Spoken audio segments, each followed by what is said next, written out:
Hello and welcome to the GuildMag podcast, episode 19. We're back after a 2-week break. Kaysee's got her mic muted. I reminded her to unmute herself. Oh no, she didn't. You've muted it now. What? I swear this thing, I pressed the button and it's like, no, you didn't press it hard enough.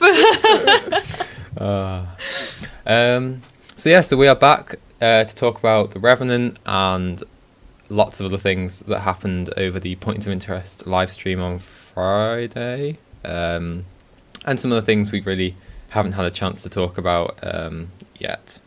So yeah, how have you been? You've been a bit ill, haven't you?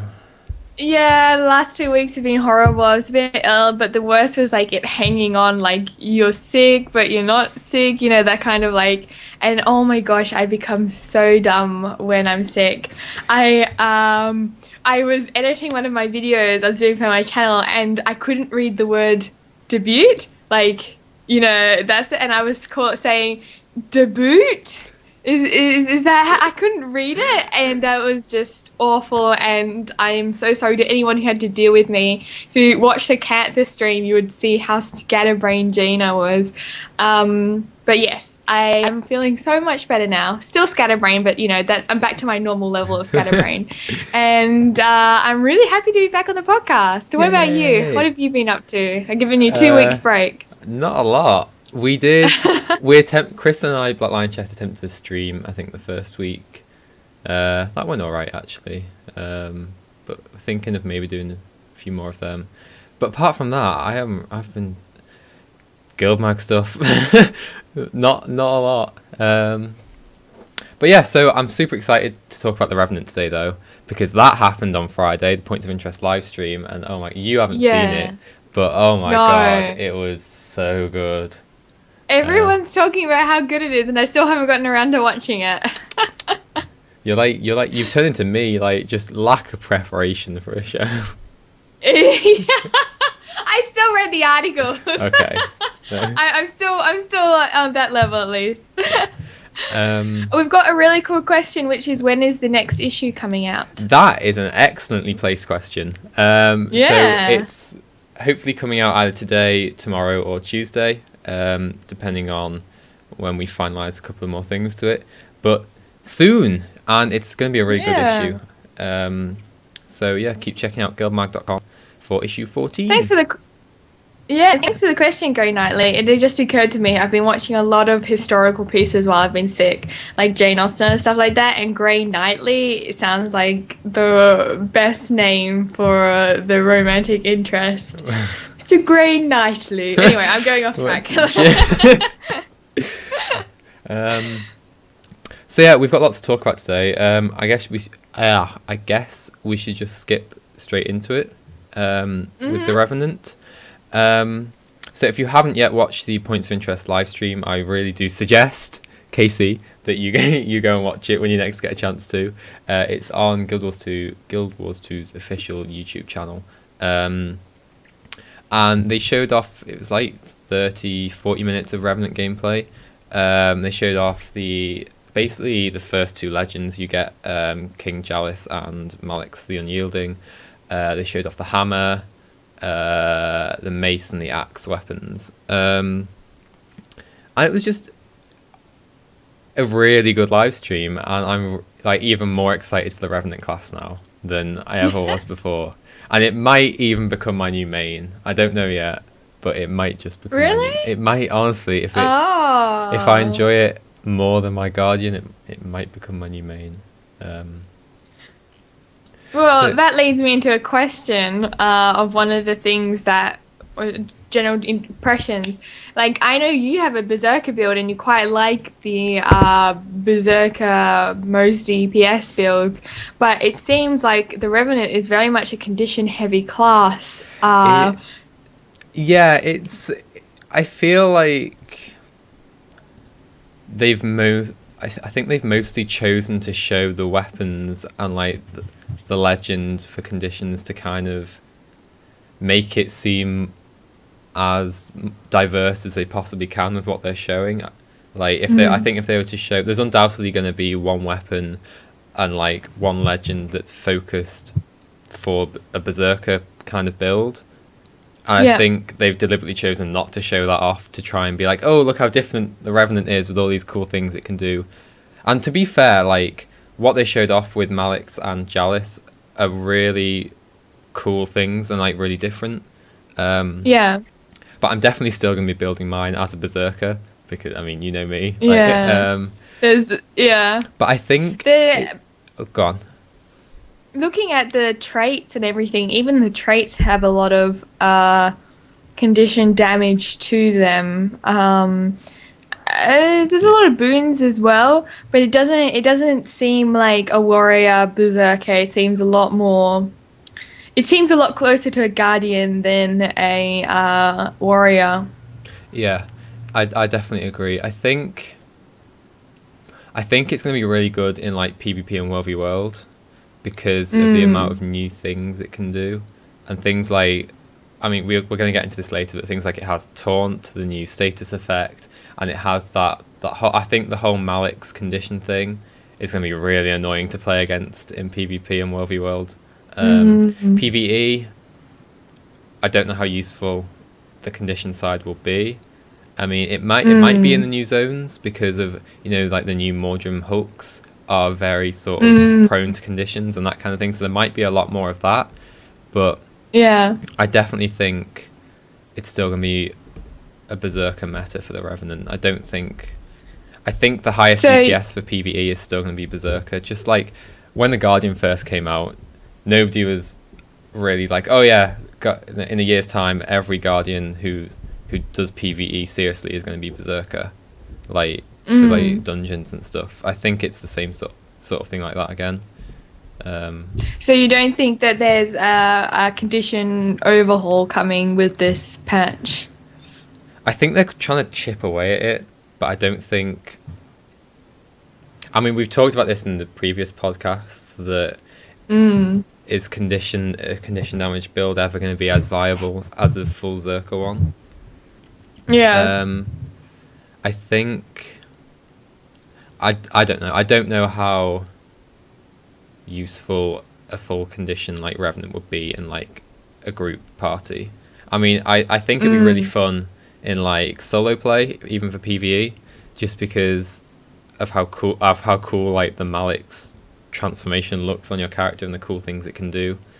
And I think it's really interesting how they deal with conditions. It's not just another spam conditions and win sort of class. It's definitely like a it feels very much like a push and pull class. Like you always have to sacrifice something to get something else, which I really like the idea of. Like with the Malix condition thing, you have to sacrifice having the conditions on yourself at the same time as being able to apply them to everyone else. And I think that's really interesting to play with.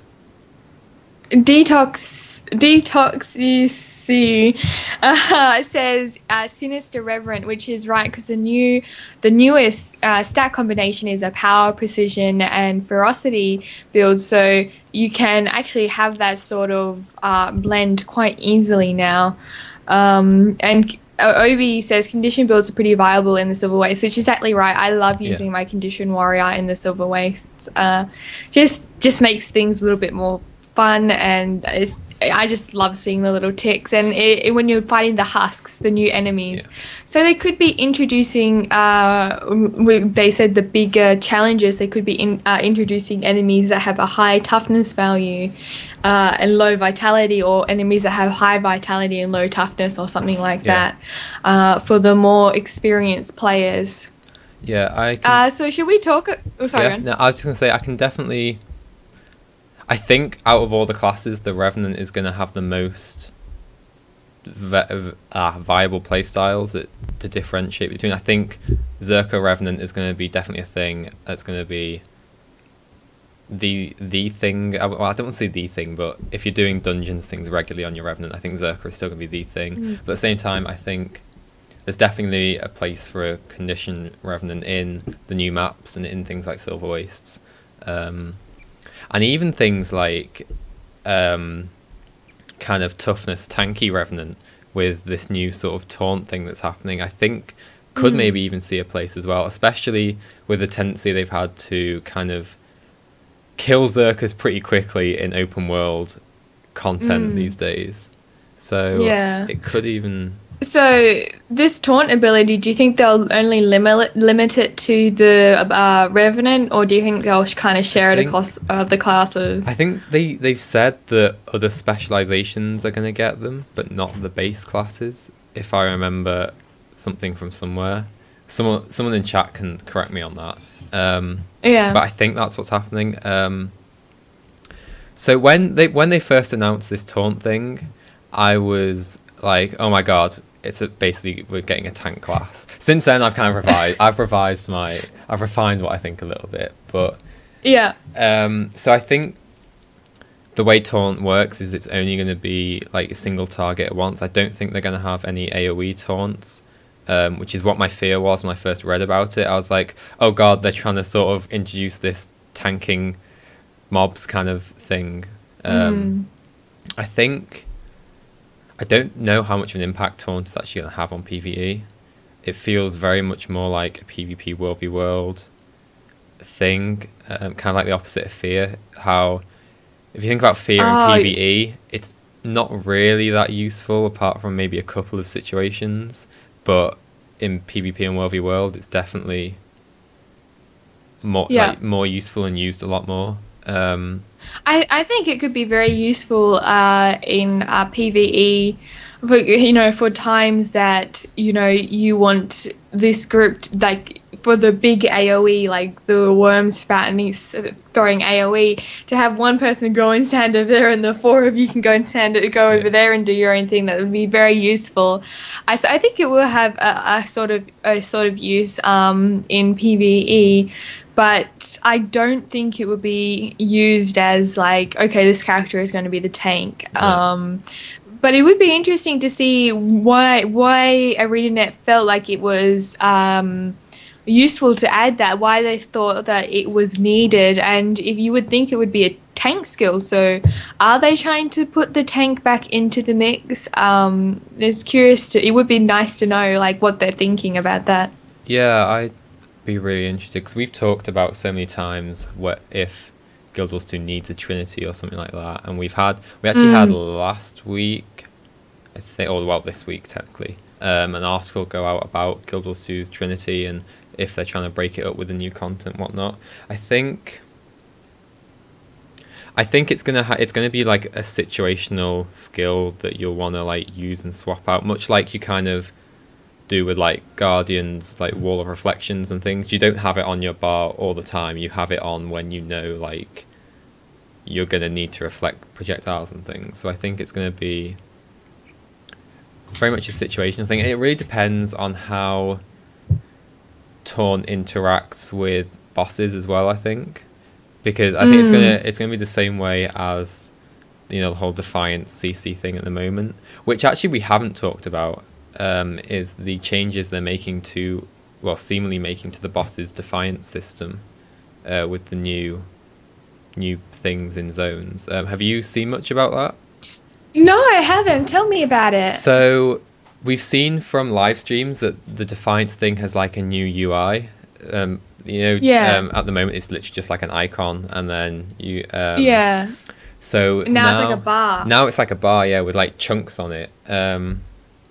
And it seems, I think it's like when you chain your CC together, bar goes down, and then when it's essentially gone, your next CC will land or something like that. I don't entirely know. I think I've made more educated guesses than I have, which I can't quite remember right now because I haven't looked into it that much. But I think taunts could work in that kind of situation, to maybe pull aggro off a boss for a little bit. If it's doing like an AoE cleave or something in front of it, pull it away from where everyone else is, that kind of thing. So I can see it having its uses, and I'm really excited about that they're finally doing something about Defiance on bosses, because that was one of the things that annoyed a lot of people for a long time, and really kind of, I guess, pushed the Zerka meta as well. Because I remember seeing back in 2012 a long blog post about why Defiance was the main problem for encouraging the Berserker meta. because it's kind of just rendering CC useless at that point. And when you don't have CC, you just automatically switch to damage to burst something down as quick as you can. Yeah, my favorite is like seeing a boss with like 44 Defiant stacks, and you're like, well, that's never gonna get knocked down, is it? Yeah. So I'm really looking forward to that. I just want to say a few comments we got in chat. Obi says taunt seems more like a short CC than a tanky aggro management kind of thing. And Jabro Unity says in SPVP, taunt forces a player to move towards you and lock skills. That's pretty crazy. Yeah, that is pretty crazy. That's what you were talking about before about SPVP. I definitely think it's going to have more of a place there than PvE, but I think it will still have a place in PvE. I just think it'll be more prevalent in competitive side. It's a very useful skill. Yes. So while we're actually talking about CC, and I'll come back to the Revenant in a minute, is the changes to stability, just while we're on this topic. We might as well talk about that now. So we saw from Points of Interest livestream that stability, the boon no longer stacks in duration. Instead you get stacks that just stacks of it essentially, and every time you're hit with a crowd control ability you lose one stack. I think you lose like one stack like every second or every second and a half or something like that as well, because it did go down quite quickly. So this is kind of a change to basically stop your character being invulnerable to all CC for an amount of time, and kind of, I think it actually promotes learning boss fights and mechanics and things a bit more, because it's no longer a case where you can just be invulnerable to CC for duration. It's like you'll have to pop it at the right time to block the right skill you want to block essentially. So what do you think about the changes to stability? I think I don't think I can really make a really thoughtful or insightful comment about it. I think that it's pretty, I like it that way in a sense. I like it the new way, I think. I think that makes a little bit more sense. But it kind of acts like an Aegis as well, you know? Yeah. So, I don't know. I think that they probably are making the right decision, but I'm sure there'll be a long forum post somewhere saying that it is completely the wrong decision, and I don't feel like I can make a very good comment about it at this time. Yeah, I think a lot of it relies on what the new enemies in Heart of Thorns are going to be doing, because it seems like that's why they're making this change, to kind of, I want to come back to this whole challenging content thing, to kind of make you learn the fights more than just zerg through the fights kind of thing. So if that's kind of the impression I got with this change. But yeah, I'm looking forward to see kind of how it plays out. So going back to the Revenant then. So this was brought about because of, I think it's in Jalis, when you're channeling Jalis, you get stability. So this is why it was. So speaking of channeling legends, we've only seen 2 so far, and I think somebody on Reddit theorized we get like 2 from each campaign from Guild Wars 1.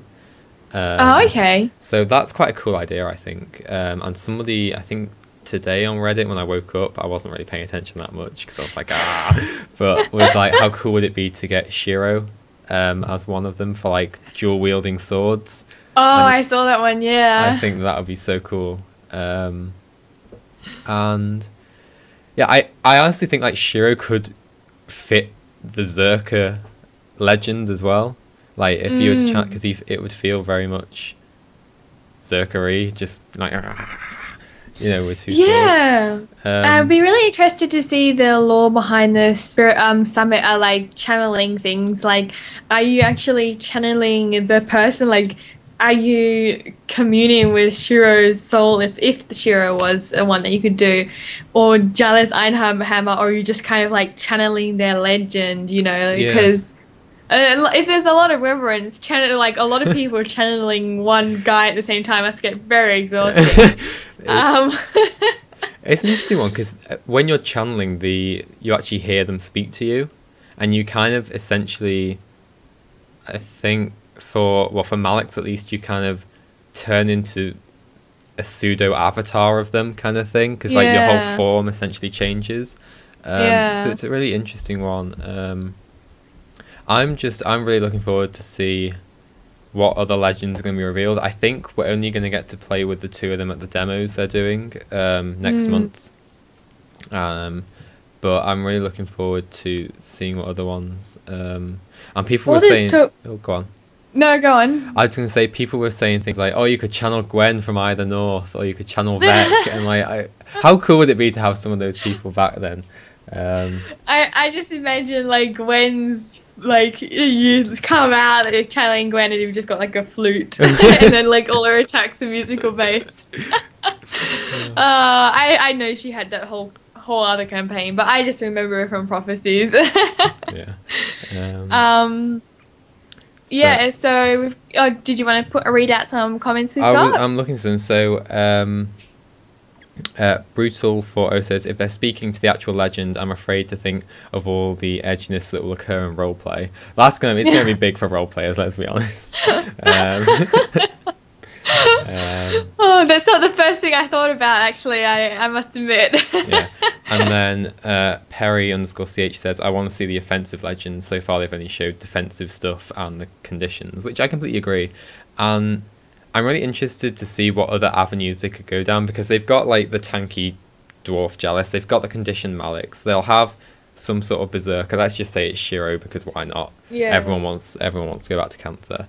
I wonder what other legends they could actually have, what sort of roles they could fill. I mean, yeah, what's the limit? Like, is Gwen a legend? You know, that sort of how far or how does it go? Yeah. I feel like they'd probably have like a healery, supporty one as well, just to kind of round it out, I guess. So there's 4. I feel like we'd get 6, maybe 6 legends. I think. I'm thinking 4. Really, I Yeah. want to feel like we'll get 6, and they'll treat us, but. I can see 4 being it as well. Maybe you're right, because they kind of hyped up the lore behind, like, you find out a lot of lore about these. So only having 4 people to find lore about is kind of like a raw deal, in my opinion. So maybe you're right. Yeah, I guess we'll see though. But Angel says, I asked Aina if they would bring Derm as legendary. No response though. That's interesting. Could the human gods be something that you channel, because it's not restricted anymore to, like, because normally they try and leave things out because, you know, human, it only applies, but, you know, other reverends can channel the human gods maybe, or something like that. That's an interesting thing. I don't think they're going to channel the human gods, but I don't think there's any reason not to.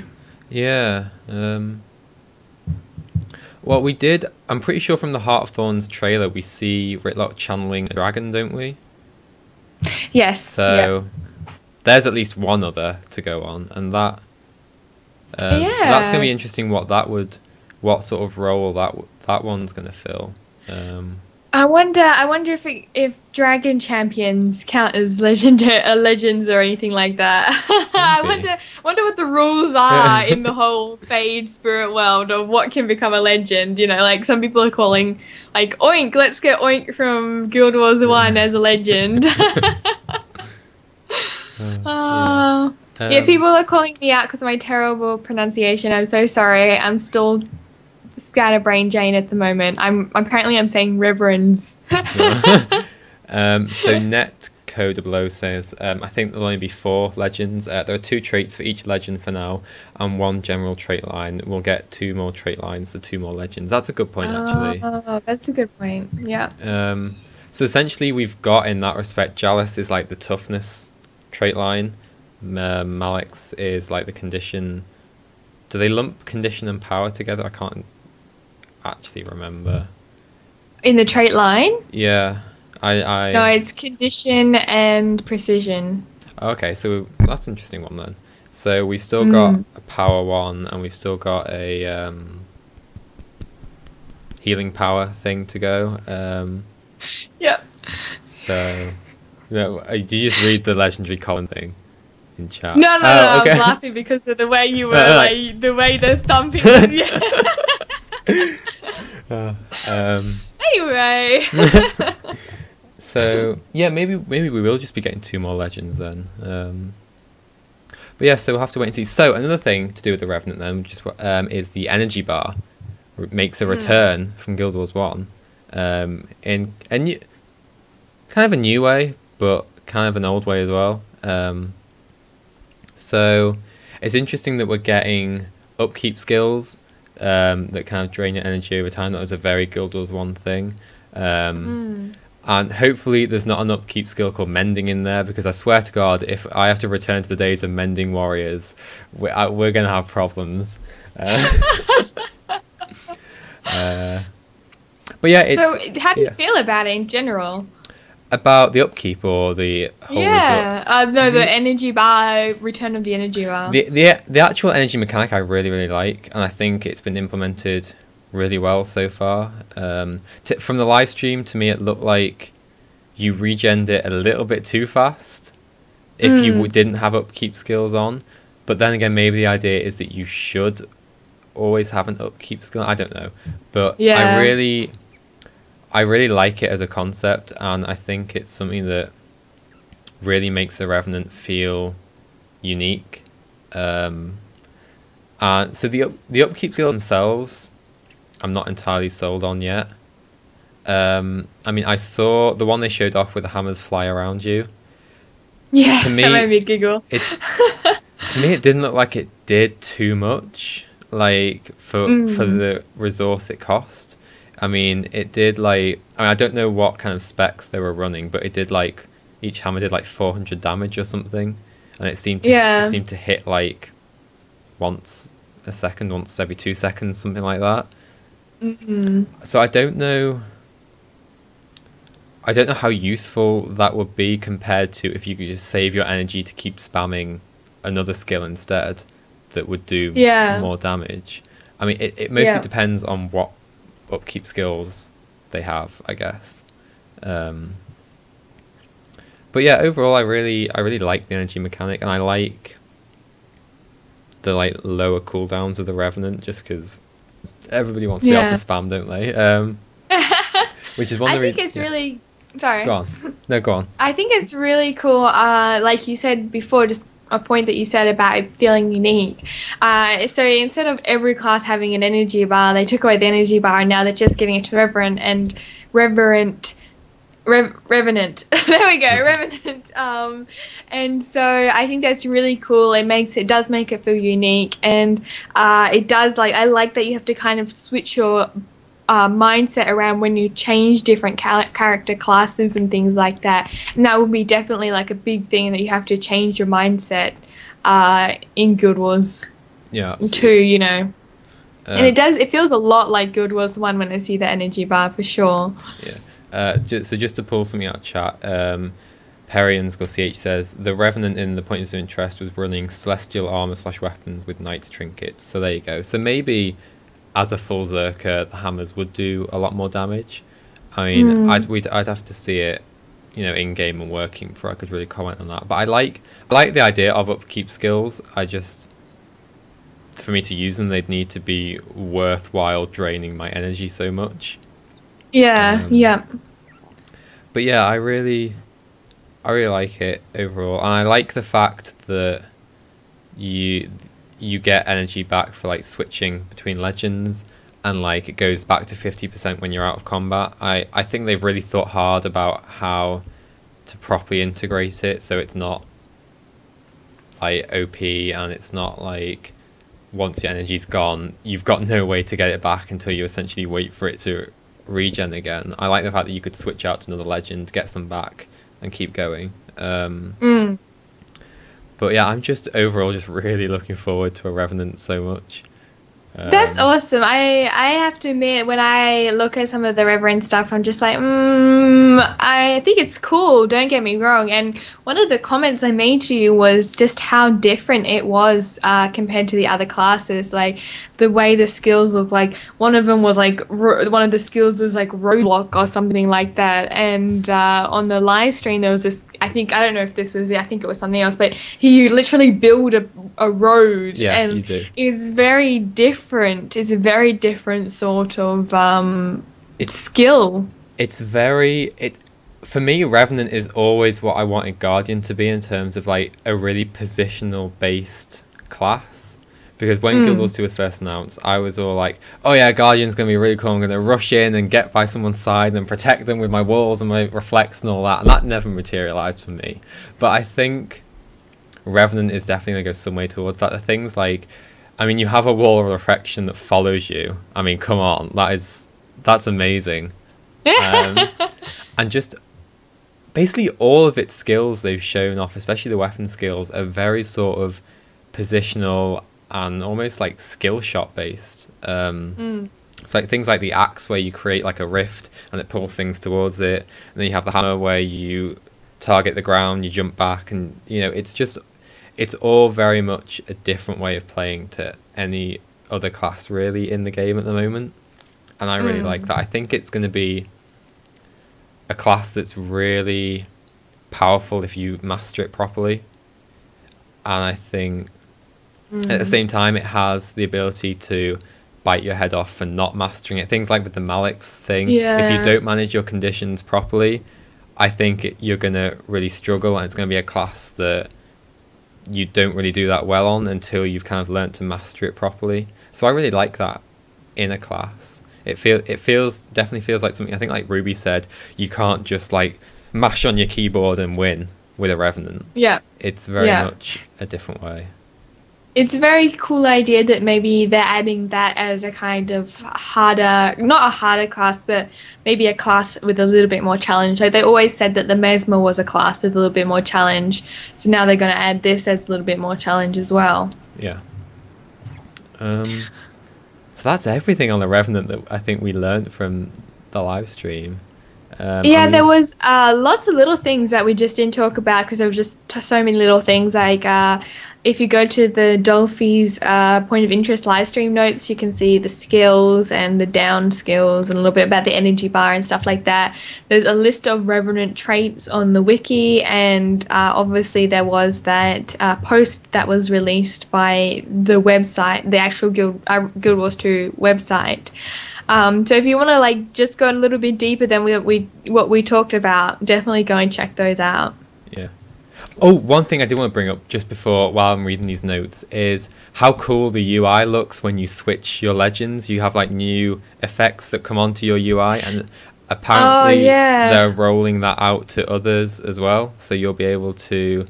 I think that's what they said. I might have just made this up, so don't quote me on this. But I'm pretty sure on the live stream they said because of new tech they're going to be able to roll it out probably to like specializations as well.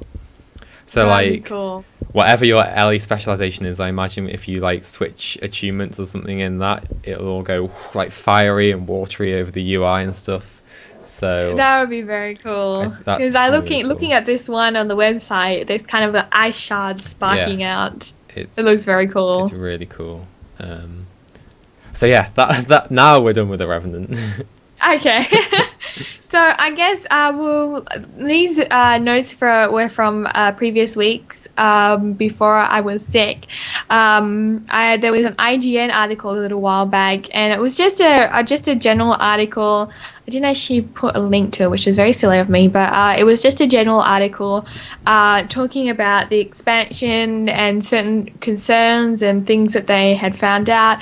And I just thought they made some really good points. One of the points was they were concerned about new content will leave maps barren. And so that is a big concern. I mean, everyone always wants them to release new massive maps, new areas, and that sort of thing. But do you think that there's a concern for barren maps? You know what? I definitely think there's a concern. I mean, it's only natural when you release a new map that's got cool content in it that the player base is going to move to do that new content if it's fun and kind of profitable. So I think, I don't know, I think maybe things like Silver Wastes won't be as affected as much because it's still got, you know, cool content and things in. I think people will return to it when they're kind of I think in the short term with Heart of Thorn's release, I think it's going to be very much a lot of the player base concentrated in the new maps. I think as time goes on, people will spread out a little bit more again, and obviously there's always going to be those who don't buy the expansion. So there's still, but I think it's definitely a concern, especially like new player zones, which I don't know.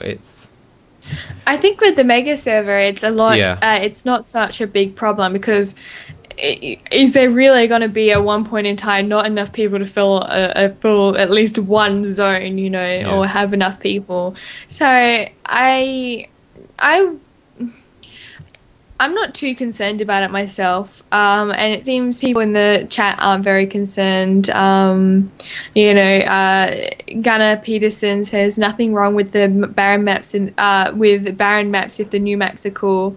You can't expect a developer to cater to the portion of audience that doesn't want to spend money. And Darius says, what about those who don't buy Heart of Thorns? I agree. You know, you've got to do your best. I just maybe perhaps, and they've also done release with the Silver Waste. That is a place that they've heavily incentivized people to come back. So I think that will be a very busy map no matter what happens. So Angel X Miri, oh, I'm so sorry for the name. Not for your name. I'm so sorry for my pronunciation of the name.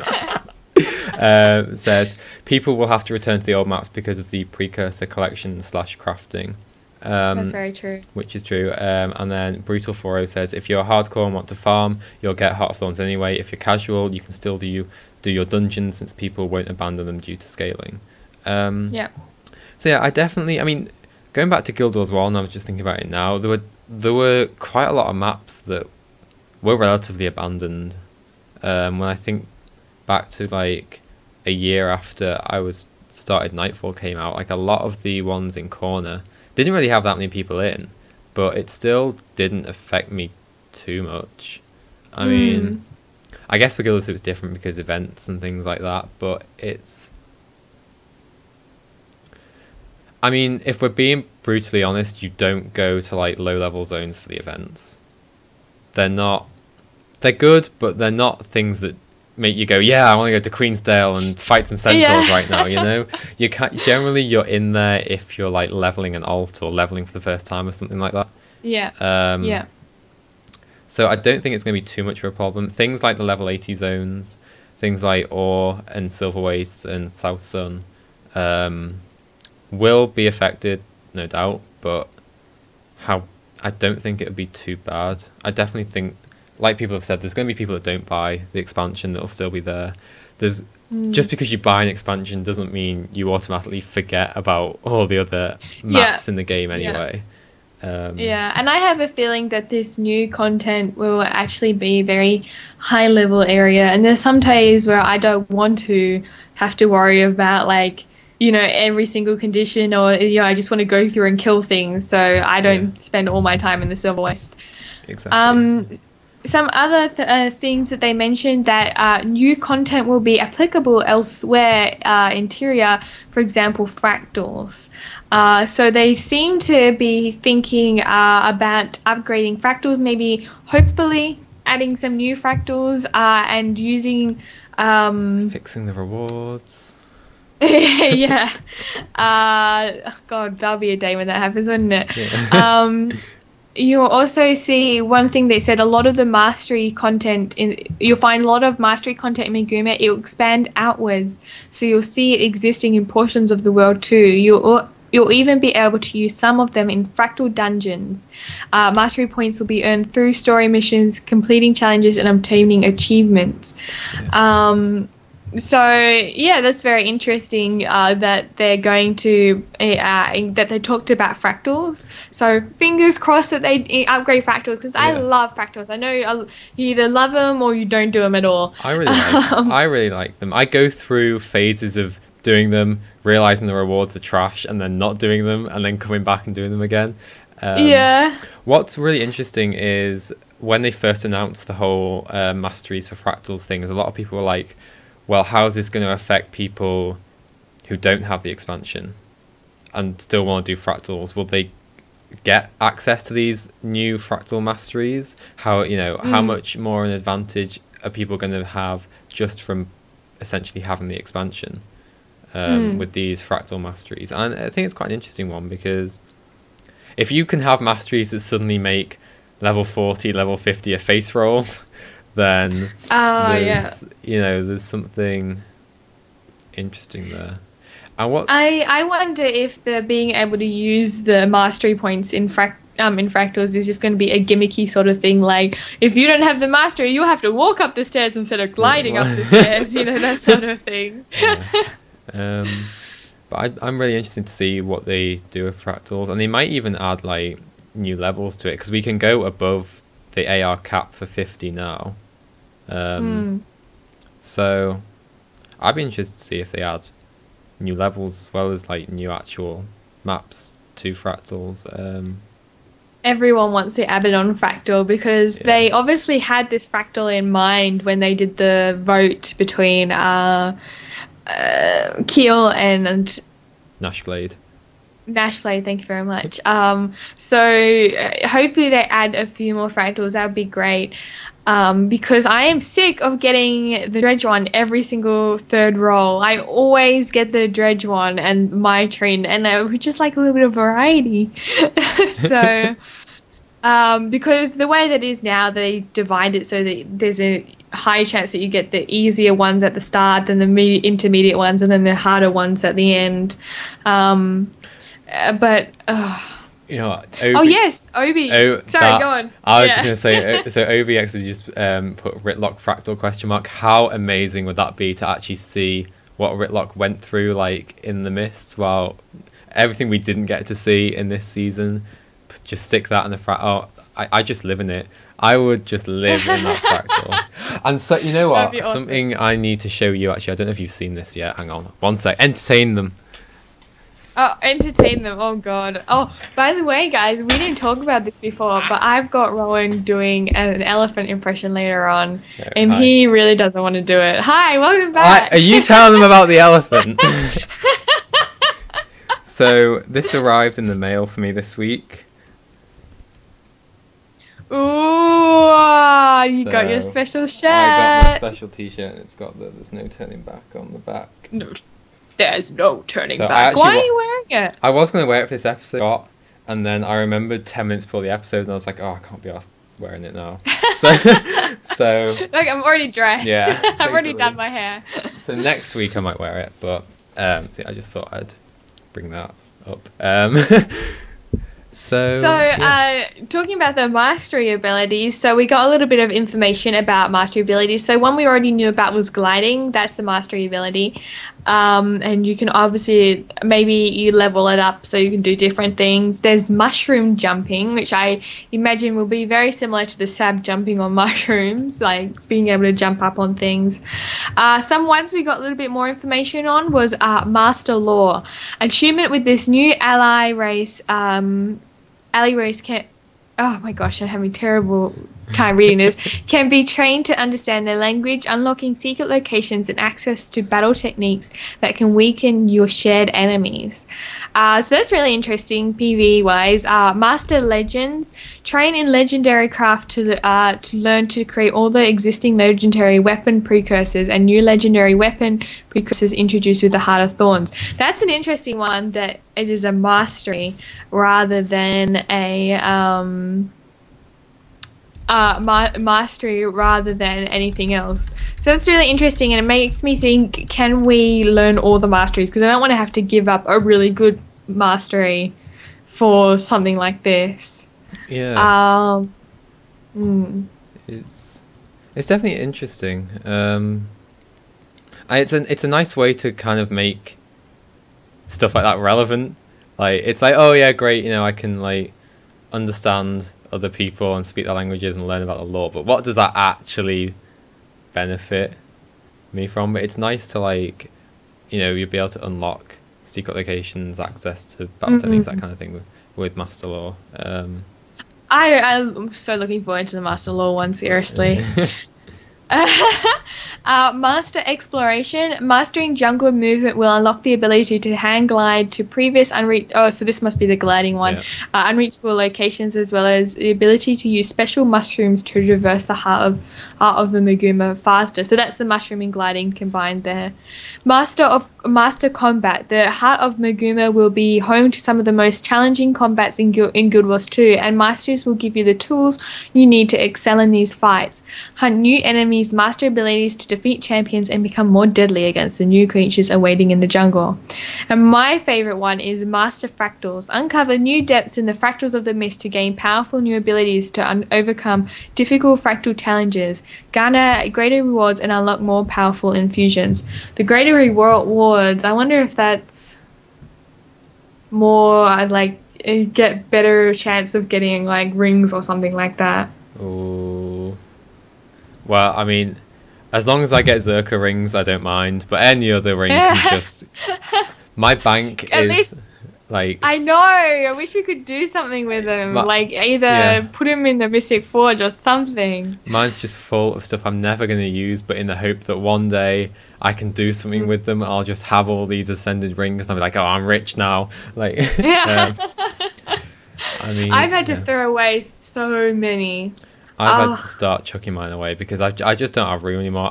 It came to the point where I seriously considered buying gems for a bank expander just to hold all these ascended rings. I was like, no, don't be stupid, just chuck them.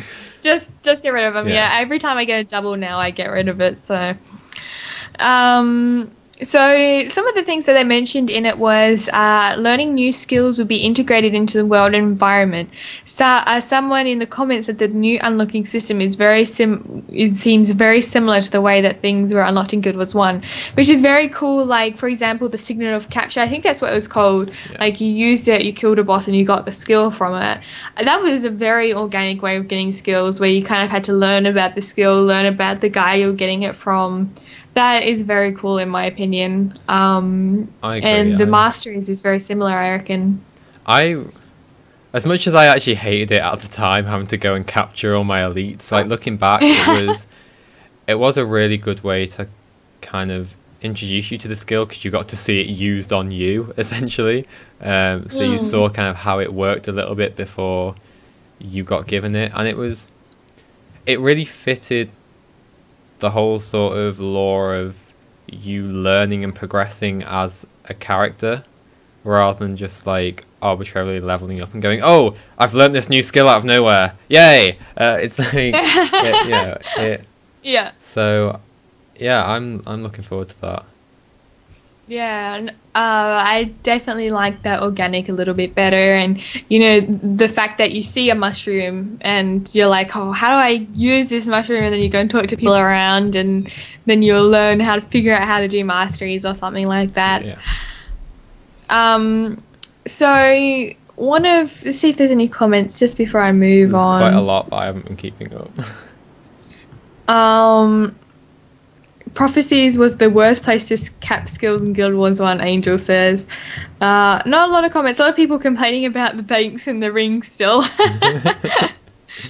there's a new NPC race called the Itzel, I-T-Z-E-L, which to me sounds Hylek, and we've seen a lot of pictures of a toady-like race, very similar to the Hylek. A toady, yeah, like yeah, like they look a little bit more like toads than frogs, as the Hylek do. And we just have, this is of course, we have some new NPC races in the world. One of them is the Idzel, and when you meet them or start earning points in the mastery system, you can start learning some of their language, which is so cool. By doing that, that might unlock things that you weren't able to access before, like possible vendors or things like that. As you keep progressing in the lore with the Idzel, they'll start giving you access to special combat abilities that help you overcome obstacles that you couldn't before. As you continue to learn about their culture and the ways that they hunt and gather trophies, you will unlock collections and things that will give you even more access to the world. So that is awesome. I'm super looking forward to a new NPC race. I love the Hylek, and the opportunity to learn more about the Hylek would be fantastic.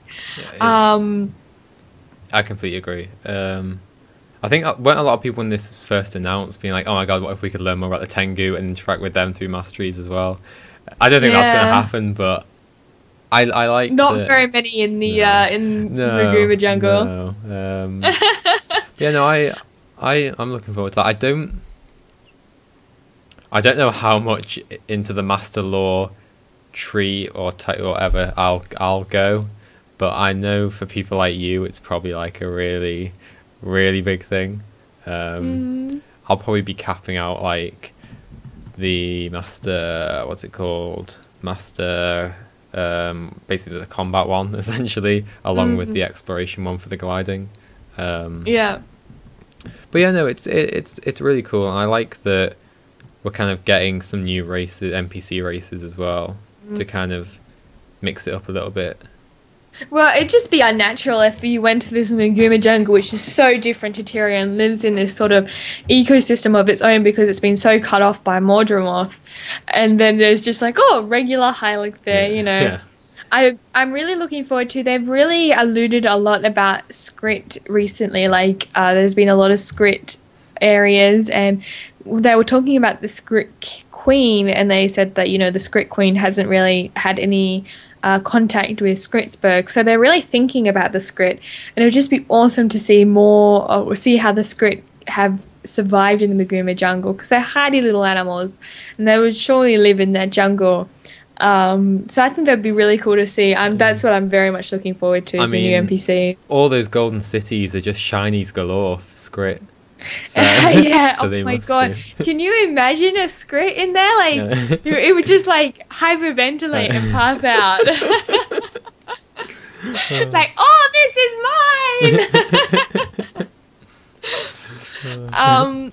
But the same article also mentioned precursor crafting.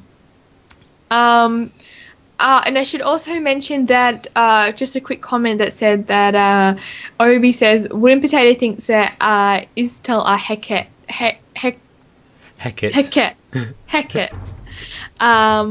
So yes, that is, it's a good point. I haven't actually seen that video yet. Yeah, someone says, is Wooden Potatoes alive? I haven't seen him anything by him for a week. God forbid he goes a week without producing a video. Yeah, poor thing. But yes, so one of the things I mentioned in the article was precursor crafting, and I'll just read a little excerpt from the article. Guild Wars 2 Heart of Thorns expansion will bring a collection-based precursor scavenger hunt for existing and new legendaries will be added to the game. Players will be able to acquire one precursor per collection per an account. These collections will be unlocked by spending mastery points. The new precursor acquisition system will allow players to unlock all legendaries. This is really interesting because by this logic you would only get one legendary. You can only make one legendary because you complete a collection and you get that precursor. But people also create legendaries for the fact that they can change the combo stats on them anytime. So it's a bit odd. This collection system might lock out players from creating two of the same legendaries. And also at the same time, it will lock out people being able to buy and sell legendaries, it seems. Well, I feel like if you're at the point where you're buying and selling legendaries, you can probably afford to just outright buy a precursor anyway. Yeah. So... But there's that little joy, you know. I remember when the Kaka event came around, and that everyone opened that chest, and my friend got a precursor, and she was like, "Oh my god, I can sell!" And she got like a lot of money for it, and it was just something very awesome for her. And you know, when you do stuff, you always like, whenever you see a named legendary, you always have that little thrill, and you go and check if it's a precursor. Yeah. Please don't mistake, I'm not complaining. This is a big issue that everyone has been wanted for a long time, but I'm interested to see if they're going to get rid of the buying and selling aspect. I think the way they've done this is kind of going to ensure that precursor prices don't plummet, because if you could, if like one account can earn multiple precursors over and over and over again, you have the ability to essentially flood the market for that precursor, and prices are just going to drop. Yeah. So I think it's kind of a good thing to ensure that they'll inevitably drop a bit, but I don't think they'll drop like a ridiculous amount to be like, it'll still be a really good feeling if you're one of the lucky people who get like a precursor drop from, you know, whatever you decide to open. Yeah. So do you think they'll still drop precursors? Do you reckon? I think they're just gonna layer this on top of the existing system to obtain them. So it's less of as a way to like guarantee you can work to one. So instead of going on and grinding for gold, you're going on and progressing towards your. Yeah, so I think a lot of people don't mind the legendary process because you can, like, each day you can work towards getting a couple crafting mats here, like, to work towards what you're building. But with getting the precursor aspect of it, it's literally just grinding out an arbitrary amount of gold, which isn't fun for anyone. It feels like you're making no progress because at the end of the day, you've just increased your gold by a bit. You don't actually have any physical items in your bank or collection, whatever, to show for it, or sense of accomplishment or anything like that. Exactly. So I think this is just going to be a way to kind of allow people to work towards it, and I think it's still going to be really challenging to get one, which I like. I think it's going to be like still a long process to get this precursor. But I like that there's now a way to work towards it, because of this. Even though I said I'd never work towards another legendary ever again, I have begun my journey to Twilight to get Eternity. So we're going to see how that goes. I might give up halfway through. The goal is to have everything ready apart from Dusk when Heart of Thorns hits. So if anyone wants to contribute to this and have an own part of Twilight, then feel free to send me some gold or something. I like own part of Twilight that I'm always going to have. Well, I tell you this, but Toz on our team of our editors contributed a bit to my Sunrise fund, and he now owns the hilt to my Sunrise. Oh, that's so sweet. I would like contribute and be like, I own a wing.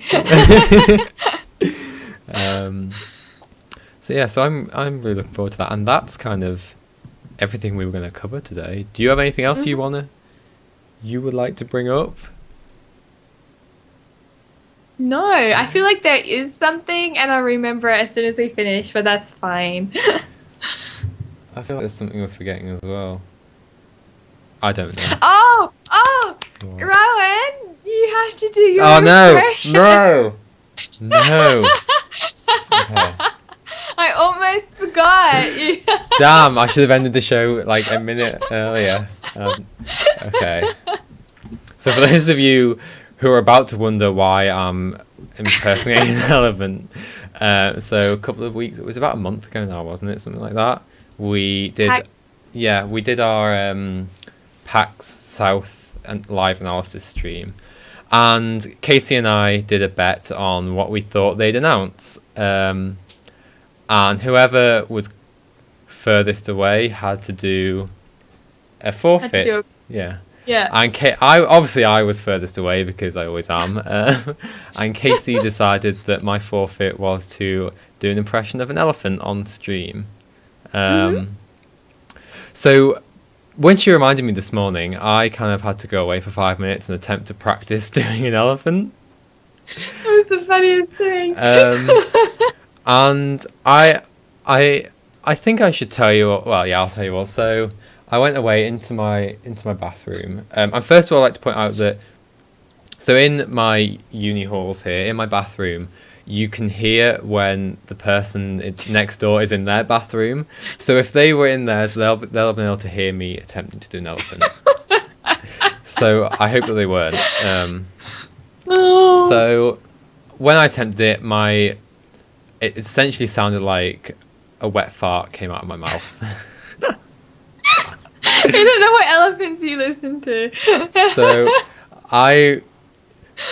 I might just have. So Kaysee said you don't have to do the noise. I'm seriously considering my elephant being like deaf or something, so it never learnt to make an elephant noise.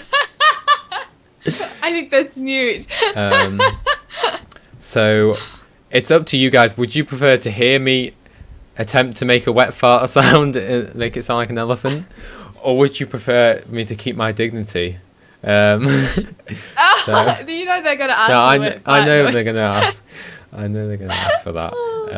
I have to admit, I laughed my head off when I thought about Rowan going like he'd walk off straight faced, walk into his bathroom straight faced, stare at himself in the mirror, and just be like, and then do the noise or do the impression.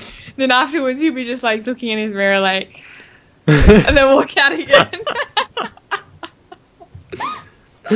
I think we've got yes. Darius Hand says yes, and a lot of people are getting in trouble for capital letters. So I think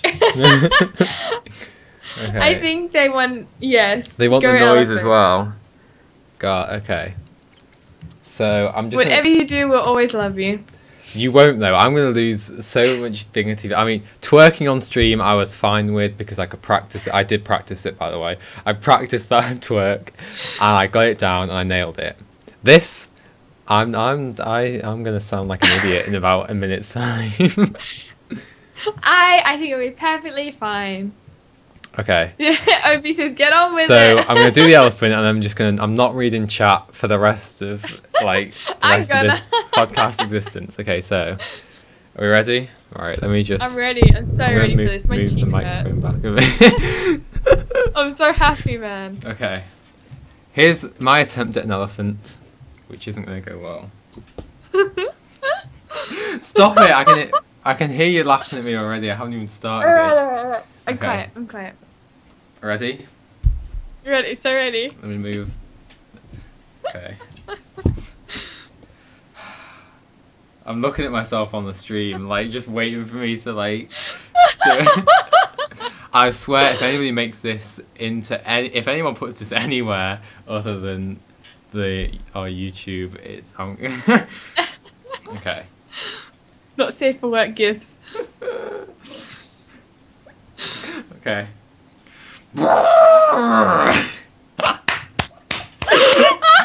That's it. That's all you're getting. That's it. That was the best. That was the best thing I've ever heard. I'm not reading. I've minimized chat. I've minimized. So that was my elephant. You were called majestic. Okay. So yeah, I'm never betting with you again ever. We're just Oh come on! It's so much fun. next time I'm gonna make you twerk whilst doing an elephant noise. That's gonna be like. I'm so glad doing elephant noise. I won't be able to like twerk and like the noise would be like. I won't be able to concentrate on both at the same time. Okay. So a big thank you to everyone who's joined us today. We're of course live every Sunday, 10 AM GMT, twitch.tv/GuildMag. If you fancy coming along and not seeing me do an elephant or any other animal ever again. So yeah, we normally, for those of you who just kind of tuned in, or this is your first episode, we'd normally talk about the week's Guild Wars 2 news. Obviously at the moment it'll be all Heart of Thorns things. Stop reading the chat. I am loving it so much. And so yeah, big thanks to everyone who's joined us and shared your opinions in chat. Of course, if you're watching the recorded version of this, feel free to comment on our YouTube or on guildmag.com, or send us a tweet at guildmag, at valiantgw, or at afkc, and we'll read them, respond, and all that kind of jazz. Yep. So yeah, we will see you this time next. Well, not this time, an hour earlier. This time next week, 10 AM GMT. Yeah, that was the worst outro I've ever done. Thank you. Yeah, you're doing wonderful considering how that you're trying to concentrate so much and not looking at the chat and everything like that. So yeah, big thank you to everyone for joining us. We'll see you in a week's time. Bye everybody. See you guys.